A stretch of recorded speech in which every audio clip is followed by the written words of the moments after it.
আমি একটু just add করব যে সাপের কথা যেহেতু এসেছে, সাপের যদি কাউকে কামড়ায়, ঠিক আছে, কেউ কিন্তু আরেকজন উৎসাহী হয়ে সেখান থেকে চুষে বিষ বের করতে যাবেন না, ঠিক আছে।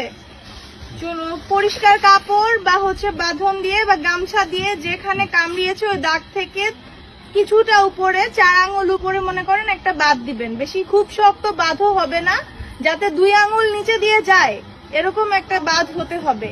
এবং বাঁধটা প্রতি 15 মিনিট পরে 1 মিনিটের জন্য একটু খুলে দিতে হবে। এভাবে করে অবশ্যই বাঁধের পরে সাথে সাথে তাকে নিকটস্থ স্বাস্থ্য কেন্দ্রে নিয়ে যেতে হবে। যেটা বলেছেন ওখানে আমাদের অ্যান্টি স্নেক ভেনম আছে, ওটা দেওয়ার ব্যবস্থা করা হবে, না থাকলে পরবর্তী যে স্টেশনে আছে সেখানে পাঠাবো। আর আরেকটা কথা হচ্ছে, ওই জায়গায় কোনো ঠান্ডা পানি ঢালার বা বরফ ঘষার দরকার নাই। এখন আমাদের কাছে বরফ পাওয়াও কঠিন, আমরা এখানে যেহেতু আশ্রয় কেন্দ্রে আছি।